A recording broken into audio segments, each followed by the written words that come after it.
Hello friends, ನಾನಿವತ್ತು ಬಂದಿದ್ದೀನಿ ಒಂದೊಳ್ಳೆ ಸುಭಾಷಿತ ಮಾತುಗಳನ್ನ ಆಡೋಕ್ಕೆ ನಿಮ್ಮೊಂದಿಗೆ.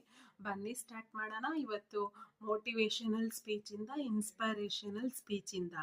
ರೆಡಿನಾ? ದೇವರನ್ನು ನಂಬಿ ಜೀವನ ಮಾಡು, ಆದರೆ ಮನುಷ್ಯನಲ್ಲ. ಯಾಕೆಂದರೆ ಮನುಷ್ಯನಿಗೆ ನಿಯತ್ತಿರುವುದಿಲ್ಲ. ಎಲ್ಲರೂ ಸ್ವಾರ್ಥಿಗಳೇ, ಆದರೆ ದೇವರನ್ನು ಕಷ್ಟ ಕಾಲದಲ್ಲಿ ನಂಬಿದರೆ ನಮ್ಮನ್ನು ಯಾವತ್ತೂ ಕೈ ಬಿಡುವುದಿಲ್ಲ ಅಲ್ಲವಾ? ಕೆಲವೊಬ್ಬರಿಗೆ ಎಷ್ಟೇ ಕೈ ಹಿಡಿದರೂ, ಎಷ್ಟೇ ಒಳ್ಳೆಯದನ್ನು ಬಯಸಿದರೂ ಸಹ ಸಮಯಕ್ಕೆ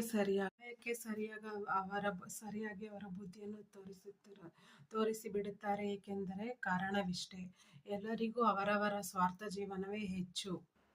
ಎಲ್ಲರೂ ನಮ್ಮವರು ಎಂದುಕೊಳ್ಳುವುದು ಭ್ರಮೆ, ನಾನು ನನ್ನದು ಎಂದುಕೊಳ್ಳುವುದು ನಿನಗೆ ನಾನಿದ್ದೀನಿ ಎಂಬುದು ಶುದ್ಧ ಸುಳ್ಳು. ಸತ್ಯ ಏನೆಂದರೆ ನಿನಗೆ ನೀನೇ ಹೊರತು ಮತ್ಯಾರೂ ನಿನ್ನ ಬಳಿ ಇರುವುದಿಲ್ಲ. ಏಕಾಂಗಿಯಾಗಿರುವುದನ್ನು ಕಲಿಯಿರಿ, ಏಕೆಂದರೆ ನಿಮಗೆ ಪ್ರೀತಿ ಕಾಳಜಿ ತೋರಿಸುವ ಹೃದಯ ಎಂದಿಗಾದರೂ ಬದಲಾಗಬಹುದು. ಜೀವನದಲ್ಲಿ ನಂಬಿಕೆ ಇರಬೇಕು, ಎಲ್ಲರ ಮೇಲಲ್ಲ. ತಾಳ್ಮೆ ಇರಬೇಕು, ಎಲ್ಲ ಸಮಯದಲ್ಲ.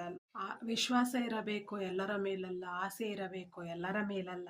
ಆದರೆ ಜೀವನದಲ್ಲಿ ನಂಬಿಕೆ, ತಾಳ್ಮೆ, ವಿಶ್ವಾಸ ನಮ್ಮ ಮೇಲಿದ್ದರೆ ನಮಗೆ ಸಾಕು ಅಲ್ಲವೇ? ನಿಂತ ನೀರಿಗೆ ಕಲ್ಲೆಸೆದವರಿಗೇನೋ ಅರಿವಿದೆ, ಅದೆಷ್ಟು ಆಳದಲ್ಲಿ ಎಸೆದ ಕಲ್ಲು ತಲುಪಿ ಎಂದು, ಅದೆಷ್ಟು ಅಲೆಗಳಿಗೆ ದಡಗಳಿಗೆ ಅಪ್ಪಳಿಸುವುದೆಂದು. ಸಮಯ ಕಳೆದಂತೆ ನೀರು ಮೊದಲಿನಂತಾಗಬಹುದೇ ವಿನಃ, ಆದರೆ ಎಸೆದ ಕಲ್ಲು ಆಳದಲ್ಲೇ ಉಳಿಯುವುದು.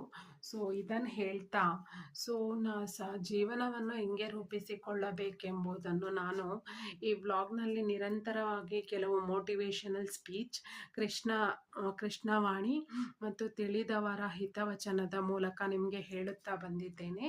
ವ್ಲಾಗ್ ಇಷ್ಟ ಆಗಿದ್ರೆ ನನಗೆ ಸಪೋರ್ಟ್ ಮಾಡಿ, ಸಬ್ಸ್ಕ್ರೈಬ್ ಮಾಡ್ಕೊಡಿ.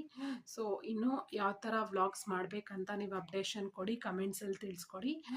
ಇವತ್ತು ನಾನು ಸೈನ್ ಔಟ್ ಆಗ್ತಾ ಇದ್ದೀನಿ. ಸುಮಾ ಸೈನ್ ಔಟ್ ಫ್ರಮ್ ಸುಮಾ.ಚುಮ್ಮಿ ಚಾನಲ್. ಬಾಯ್.